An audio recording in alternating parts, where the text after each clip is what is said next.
안녕하세요. 김재TV입니다. 하루 10분 독서고요. 오늘은 6일 약국 갑시다.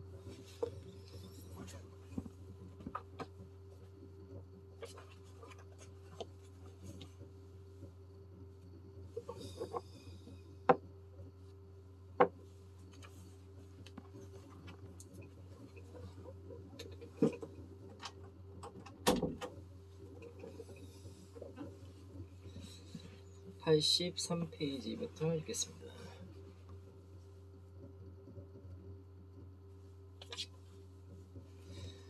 가장 효율적이고 지속적인 경쟁력, 마음경영.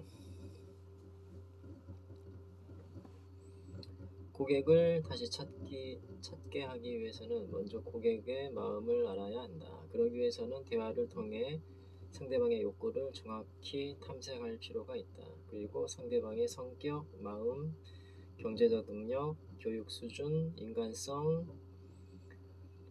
인격 등을 관심 있게 살펴봐야 한다. 고객의 정보를 정확하게 파악하면 눈높이 맞춤 상담이 가능하기 때문이다. 나를 알아주는 가게와 많은 손님 중에 하나일 뿐인 가게 어느 곳을 찾을지는 자명한 일이다. 약품을 예로 들면 제조회사나 약품의 성분을 먼저 생각하는 사람이 있고 무엇보다 가격을 중시하는 사람이 있다. 제조회사를 생각하는 손님에게 무조건 저렴한 약을 내놓으면 거래도 성사되지 않을 뿐더러 언짢아지게 마련이다. 그래서 손님 개개인에게 맞는 상품을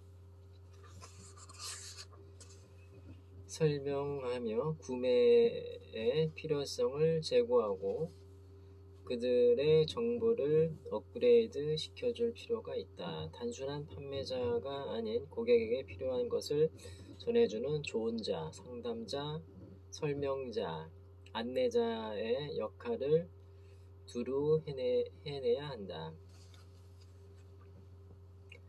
가끔은 물건을 팔기 위해 수단과 방법을 가리지 않는 장사꾼들을 본다. 이처럼 소비자의 욕구나 진실은 내면하고 무조건 팔고 보자는 식의 한탕주의는 망하는 지름길이다.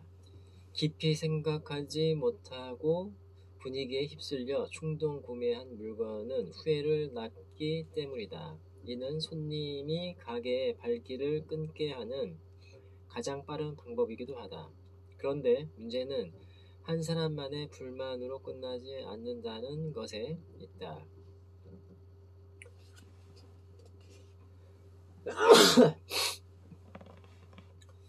크든 작든 불만을 느낀 고객은 조용한 파문을 일으키며 소위 안티가 되어 주의를 물들인다.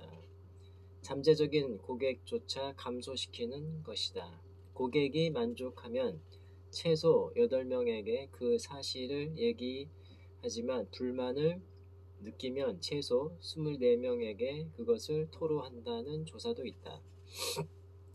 또 한 가지 명심할 것은 영원한 단골은 없다는 사실이다. 고객은 터미널에서 버스가 오기를 기다리는 사람과 같이 언제든 떠날 준비가 되어 있다. 하자가 있는 상품은 교환해 줄 수 있지만 서비스에 불만을 품고 마음이 돌아선 고객은 다시 붙잡을 수 없다. 새로운 고객을 만드는 것보다 기존 고객을 만족하게 하는 것이 훨씬 수월하다. 서비스는 또 하나의 상품이다. 상품에도 품질이 있듯이 서비스 역시 격차가 있다. 손님의 숫자도 빈익빈 부익부다. 하루에 한 명씩 늘어나기만 해도 어느 순간 손님이 엄청나게 증가한다. 하지만 반대로 줄어들기 시작하면 순식간에 썰물처럼 빠져나간다. 계속 빈할 것인지 부할 것인지를 선택하는 것은 나의 노력 여하에 달려있다. 고객에게 성심성의를 다해 친절함과 감동을 주면 그들은 사람들은 내게 고맙기도 하고 미안하기도 한 마음을 갖게 된다. 이처럼 고객에게 고맙기도 하고 미안한 마음을 받으면 세상 그 무엇도 얻을 수 있다.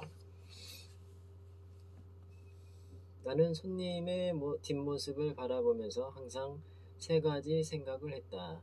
먼저, 이 손님이 오늘 나를 통해 만족했을 것인가? 둘째, 다음에 다시 올 것인가? 마지막으로, 다음에 다른 손님을 데리고 올 것인가? 하는 세 가지다.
경쟁자들이 습관적으로 손님을 대할 때 고객에게 줄 것을 하나라도 더 생각하고 노력하다 보면 자연히 손님은 늘어나게 되어 있다. 나는 손님을 비교할 수 없다. 하지만 고객은 언제나 비교를 하고 비교 위에 선 가게를 택하기 때문이다. 고객을 대하는 순간마다 맞선을 보는 기분으로 상대방을 기쁘게 하려고 정성을 다해야 한다. 내가 아닌 고객 중심, 다시 말해 나를 편하게가 아니라 고객을 편하게, 나를 기쁘게가 아니라 고객을 기쁘게 하는 것이다. 그것이 몸에 밴 사람들은 어디에서도 빛을 발하며 성공할 것이다.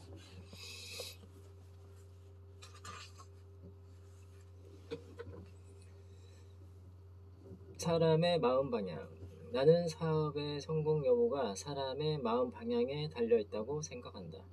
사람들의 마음이 나를 향하고 있는지 반대로 나를 떠나고 있는지에 사업의 성패가 달린 것이다. 사람들의 마음이 나를 향하게 하려면 감동을 주는 수밖에 없다. 그렇다면 감동을 주는 요소, 즉 사람의 마음을 잡는 핵심은 무엇일까? 그것은 바로 주는 것이다. 꼭 물질이거나 금전적일 필요는 없다. 주머니 사정이 여의치 않다면 정성, 시간, 노력을 주면 된다. 나는 약국을 찾는 이들을 보며 지금 저 사람의 필요한 것은 무엇일까를 끊임없이 생각했다. 힘들어 보이는 사람에게는 하다못해 위로의 말이라도 주었다. 한마디로 정을 나눈 것이다.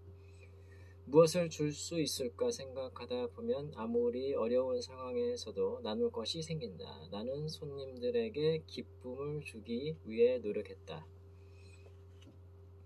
기쁨을 느낀 고객은 반드시 다시 찾기 때문이다. 어떤 때는 상대방의 눈치를 봐가며 어떻게 하면 그가 기뻐할까 고민도 했다. 애교도 떨었다.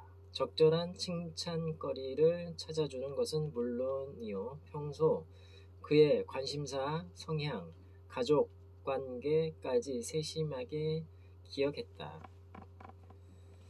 나는 친절의 정도를 흔히 아부라고 표현하는 직전 상태까지 높였다. 손님들의 비위를 맞추기 위해 아부 직전의 단계라고 생각될 정도로 온갖 노력을 했다는 것이다. 돈벌이를 목적으로 환심을 사기 위한 것과는 차원이 다른 일이다. 연애할 때도 상대방의 환심을 사기 위해 온 정성을 쏟지 않던가. 그 많은 가게들 중에 스스로 나를 찾아준 소중한 사람들이다.